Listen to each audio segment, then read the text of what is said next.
Voici mon contrôle à distance que j'ai fabriqué. J'ai fait une boîte imprimée 3D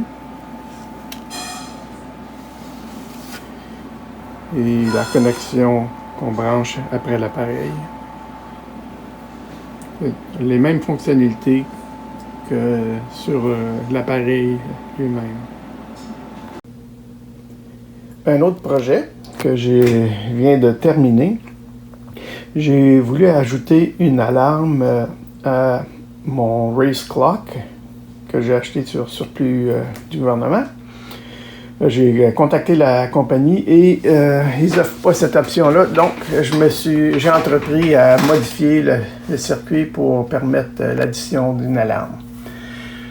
Donc ce que j'ai fait, j'ai ajouté un LED, un bouton pour ouvrir mon système, ajouter un diode puisque je prends le courant de la batterie et quand je fermais le pouvoir de la machine, il y avait un surplus d'énergie qui diminuait avec le temps. Je ne voulais pas que ça affecte mon microprocesseur. Donc, j'ai installé un microprocesseur Nano, Arduino Nano, que j'ai programmé pour détecter l'impulsion des différents chiffres. Il y a 5 digits à segments mécanisés. Et j'ai étudié un petit peu le processus. Donc, ceci, c'est pour contrôler le module. Et il y a 5 segments. Donc, le pouvoir positif est donné par ces 5 fils-là. Et ici, c'est un NPN, les transistors NPN, qui acheminent l'information à tous les 5 segments. Donc, quand les PNP ici sont activés, les chiffres sont pris selon l'information qui est véhiculée sur le ruban. Donc, le même ruban est utilisé pour les 5 unités. La seule chose qui change, c'est l'impulsion électrique positive qui est donnée ici par les PNP. Donc, j'ai programmé mon programme sur le Nano pour détecter, j'ai détecté l'impulsion du premier chiffre. Donc, quand le compteur arrive à 0, il n'y a plus d'impulsion qui est donnée. Donc, dans mon programme, je détecte qu'il n'y a plus d'impulsion. Et si le compteur est en haut de 30 secondes, l'alarme va partir. Si c'est en bas de 30 secondes, mon système ne fonctionnera pas.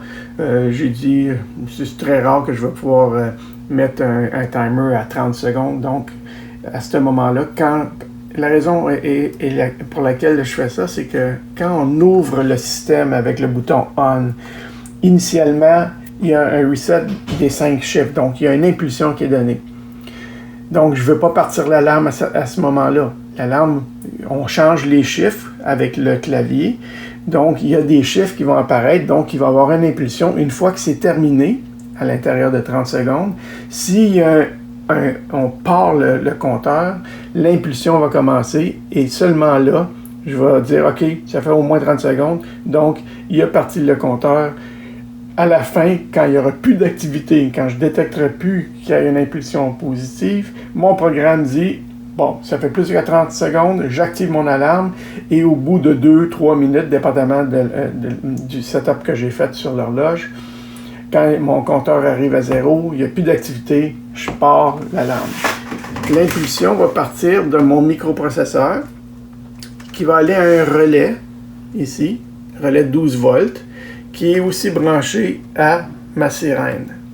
Donc, dès que mon programme détecte que ça fait plus que 30 secondes, je pars mon alarme, j'active mon alarme, je la pars pas, mais je dis, il y a une alarme qui a été activée.